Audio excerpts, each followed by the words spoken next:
고양이는 스트레스에 굉장히 취약한 동물입니다. 고양이의 뇌에서 우리 사람보다 특히 발달한 대뇌 변연계의 편도체에는요, 공포, 불안, 긴장과 같은 정동 행동을 담당하는 뇌의 일부분입니다. 우리 사람이 만약에 스트레스를 심하게 받으면요, 이 편도체가 과민 반응을 일으켜 뇌의 신경전달 물질인 세로토닌이 저하되게 되고요, 이 상태가 지속되면요, 불안장애나 우울증, 공황장애 같은 이런 질환이 오게 되는 것입니다. 고양이는 이 편도체의 기능이 사람보다 더욱더 발달하여 다양한 스트레스작에 더욱더 예민하다고 합니다. 자, 저는 수의사 윤쌤이고요. 오늘은요, 일상생활 속에서 예민한 고양이가 받을 수 있는 스트레스 요인을 한번 확인해보고 조금 더 우리가 조심해야 될 부분은 없는지 한번 체크해보는 이런 시간을 가져볼까 합니다.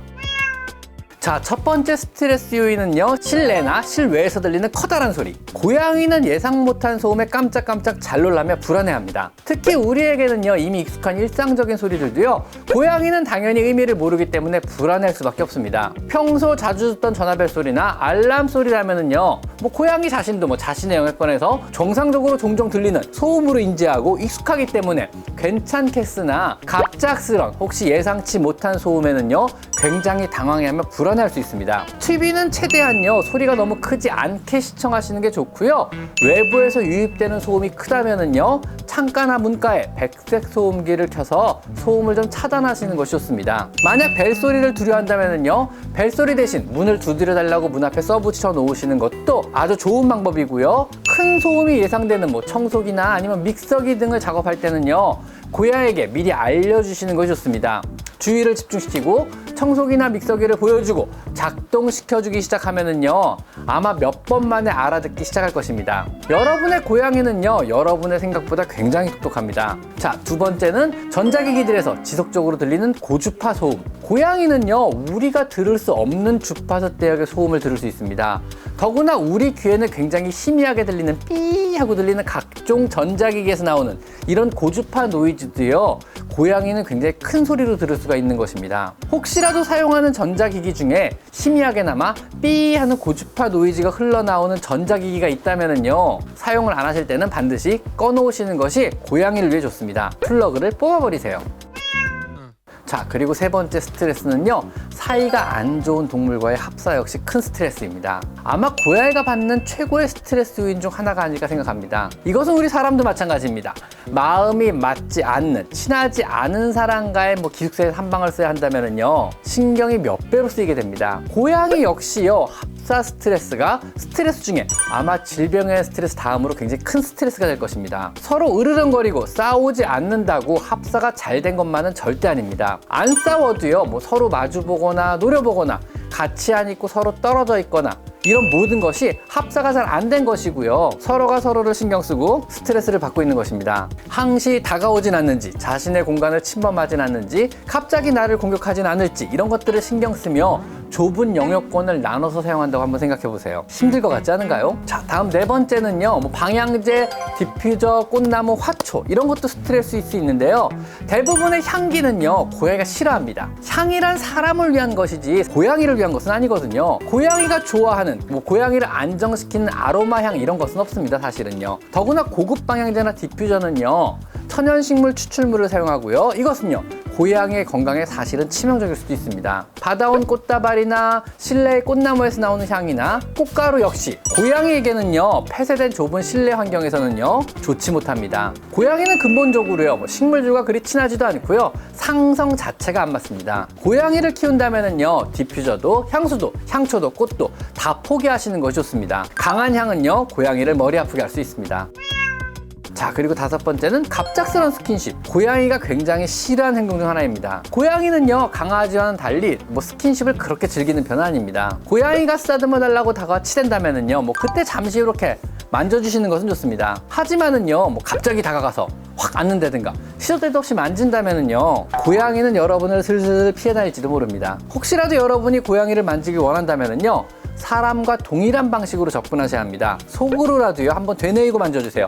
내가 너를 만져도 되겠니? 이렇게 속으로라도 말하고 그 다음 천천히 만지는 겁니다. 여러분이 고양이를 쓰다듬을 때마다 속으로 내가 너를 만져도 되겠니? 하고 허락을 구한다면은요, 만지기 전에 한 템포를 쉬게 되고 고양이는 그 사이에 여러분의 의도를 알아채고 도망가거나 아니면 가만히 여러분의 손길을 즐길 준비를 할 것입니다. 고양이는 여러분의 소유물이 아닙니다. 동등한 관계로 한 공간을 공유하는 가족임을 명심하고요. 함부로 갑자기 다가가서 안거나 만지지 않는 것이 고양이를 위해 좋습니다. 만지기 전에, 안기 전에 속으로라도 항시 허락을 구하세요. 내가 너를 만져도 되겠니? 이렇게요. 그런 과정을 한 번만 더 해주세요. 하셨죠? 자, 6번째는요.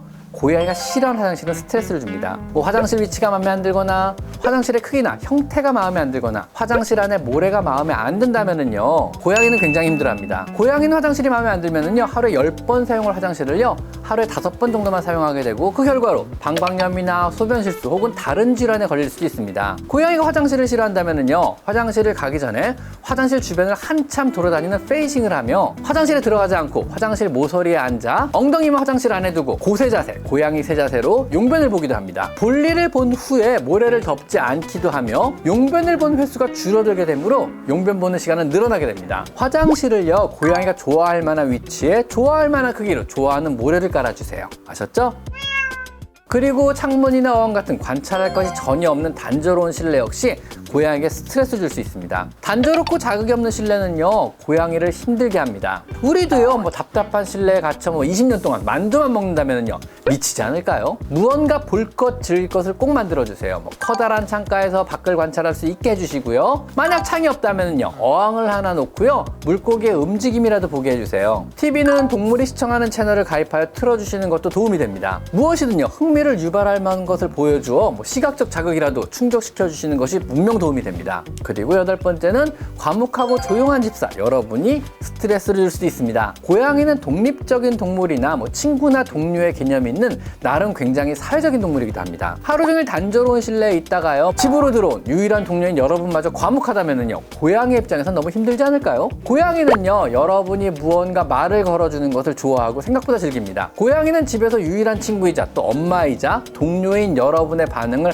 항상 주시하고 있습니다. 여러분과 나름의 방법으로 끊임없이 소통하려고 노력을 하고 있습니다. 여러분이 과묵하게 있다면은요, 무심하다고 생각할 것이고, 이러한 무심한 태도는요, 고양이를 불행하게 만듭니다. 고양이에게 끊임없이 대화를 시도해보세요. 대부분의 고양이는요, 여러분이 무슨 말을 하는지 이해는 못해도요, 몇 가지 단어 억양으로 많은 것을 유추할 수 있습니다. 밥 먹었어? 오늘은 심심하지 않았어? 이건 어때? 맛있어? 이런 간단한 것부터 밖에 있었던 애완을 함께 나눠보세요. 아마 조금 더 고양이와 행복한 생활을 하실 수 있을 것입니다.